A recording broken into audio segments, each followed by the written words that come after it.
Olá, eu sou a professora Vanessa e eu vim aqui hoje falar para vocês um pouquinho sobre o ensaio Cometa. O ensaio Cometa alcalino é um teste muito sensível para detectar danos no DNA de células individuais, desde leveduras até seres humanos. Os tipos de danos detectados por esse ensaio vão desde quebras simples, duplas, sítios alcaliláveis, dímeros de pirimidina induzidos por radiação ultravioleta, até adultos de DNA. O nome ensaio Cometa vem da forma com que esses danos aparecem. Então vamos tentar entender o princípio dessa técnica. Se a gente lembrar das aulas de biologia molecular, a gente sabe que o nosso DNA, ele é enrolado com a ajuda de proteínas e também essas alças de DNA enroladas a proteínas estão presas a uma matriz proteica nuclear. Dessa forma, quando a gente submete essa célula a uma solução de lise, a etapa de lise e a quebra, dessas proteínas, a gente fica com esse material genético nessa forma arredondada, como se fosse uma bolinha. O que acontece é que, se houver quebras nessa molécula, há um afrouxamento dessas alças. E quando a gente submete essas células a uma corrente eletroforética, onde há a migração desses fragmentos de DNA em direção ao ânodo, ocorre a tão conhecida cauda do cometa, que então o teste recebeu esse nome lá em 1990. Várias aplicações do ensaio Cometas têm sido utilizadas na academia, na indústria e também nas agências regulatórias, a ponto de que hoje a OECD reconhece o ensaio Cometa in vivo para análise de genotoxicidade em órgãos animais. O ensaio Cometa é utilizado mundialmente para estudos de genotoxicidade, monitoramento humano, estudos ambientais, biomonitoramento ambiental, ecotoxicologia, sendo assim uma ferramenta muito útil para a detecção de danos de DNA. Nesse vídeo, nós vamos mostrar para vocês as etapas do ensaio Cometa alcalino. O intuito desse vídeo é compartilhar com vocês as etapas de execução do teste, a fim de ajudar aquelas pessoas que tenham alguma dúvida ou mesmo aquelas que querem começar a trabalhar com essa metodologia no seu laboratório. O protocolo do ensaio Cometa, ele é dividido em 4 etapas principais.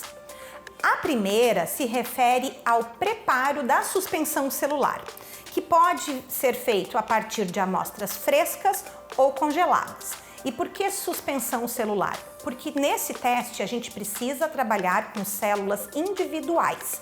Então, se a gente vai trabalhar com tecidos, existe um preparo adequado. Se a gente vai trabalhar com células aderentes, existe um outro preparo. Então, a primeira etapa é a coleta e o preparo dessas células, sendo o sangue o padrão ouro, por a gente já estar trabalhando com células individuais isoladas. A etapa número 2 se refere ao processamento dos géis, que é a preparação, então, do material nas lâminas, que depois vão ser submetidas à corrente eletroforética. A etapa 3 se refere à formação do cometa e a 4 se refere à análise dos mesmos. Então fiquem agora com o vídeo que nós preparamos para ajudar vocês a utilizar o ensaio Cometa no seu laboratório. Para iniciar, pegue uma lâmina de microscópio e faça um X na parte fosca para indicar a parte frontal e posterior codificação da amostra. A solução de agarose normal 1% é mantida em banho-maria a 60 graus durante o preparo das lâminas de pré-cobertura. Mergulhe a lâmina na agarose já diluída e, com a ajuda de um papel, limpe a parte de trás da mesma. Coloque as lâminas para secar e armazene em caixas a temperatura ambiente. Essas lâminas devem ser feitas com antecedência, mas podem ser armazenadas por meses. Com uma micropipeta, pegue 5 microlitros de sangue e coloque em um novo microtubo.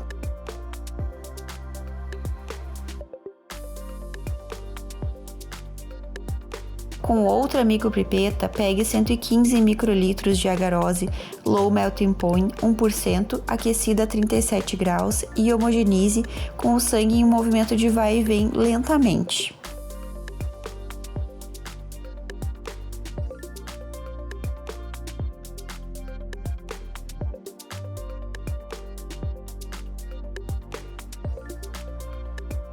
Pegue essa mistura e adicione 2 alíquotas de 50 microlitros em 2 pontos de uma lâmina de microscópio pré-coberta com agarose de 1%. Em seguida, coloque 2 lamínulas de 20 por 20 mm, uma em cada ponto, evitando a formação de bolhas. Repita esse processo com todas as amostras. As lâminas devem ser dispostas em bandejas e levadas à geladeira por aproximadamente 5 minutos a 4 graus para solidificar. Retire a lâmina cuidadosamente, certificando-se que o gel está bem solidificado. A lâmina ela trava ao toque quando começa a ser retirada. Quando totalmente removida, ela deve sair praticamente limpa e o material fica disposto uniformemente na lâmina. Leve essas lâminas para as cubetas forradas com papel alumínio, contendo a solução de lise gelada, que deve ter sido feita com antecedência. As lâminas devem ser deixadas na solução de lise por pelo menos 1 hora a 4 graus. Para obter essa solução, você deve deixar pronto na geladeira a lise estoque para então, no dia da técnica, fazer a lise de uso. Siga a receita que está aqui na tela. Comece dispondo a cuba de eletroforese dentro de uma bandeja submersa no gelo. Pegue a lâmina de controle positivo com o auxílio de uma pinça e com um papel toalha, retire o excesso de solução de lise presente na lâmina na parte oposta ao gel de agarose e disponha na extremidade da plataforma da cuba de eletroforese. Faça o mesmo com as lâminas de amostra do experimento. Por último, acrescente a lâmina de controle negativo, completando bem o campo. Disponha as lâminas sobre a plataforma da cuba de eletroforese, uma ao lado da outra, todas retas e na mesma posição, cuidando para deixar o lado da agarose sempre para cima.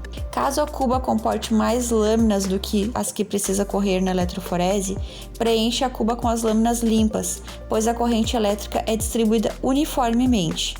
Coloque o tampão de eletroforese gelado nas canaletas laterais da cuba, o suficiente para cobrir finamente as lâminas, em torno de 5 mm. O volume de solução adicionado deve ser constante, por isso é interessante fazer uma marca na cuba para ajudar nos próximos testes. O tempo de molho pode variar de 20 a 40 minutos, dependendo do tipo celular. É importante lembrar que todo o processo de eletroforese deve ser realizado sem a incidência de luz direta. Como essa etapa é a mais importante do ensaio, é necessário verificar corretamente as condições eletroforéticas de acordo com a sua cuba e a sua fonte de energia. O primeiro passo é medir o tamanho da plataforma da cuba. A seguir, é importante medir a voltagem, com o uso de um voltímetro, com a solução alcalina na cuba e ela apenas ligada, sem a corrida ter começado. Com esses valores em mãos, utilize a seguinte fórmula para calcular o tempo correto da corrida. Após o tempo da corrida, desligue os cabos. Retire as lâminas da cuba com o auxílio de uma pinça, levando até uma bandeja forrada com papel toalha. Com o auxílio de uma pinceta, cubra um tampão neutralizador e deixe por 5 minutos. Após, descarte e repita esse procedimento mais 2 vezes. Deixe as lâminas secando em uma estante na posição vertical por 24 horas em temperatura ambiente. Ou faça a fixação das mesmas colocando-as em etanol 96 a 100% por 5 ou 10 minutos e então deixa secando por 24 horas em temperatura ambiente. Ou ainda 2 horas a 37 graus em estufa.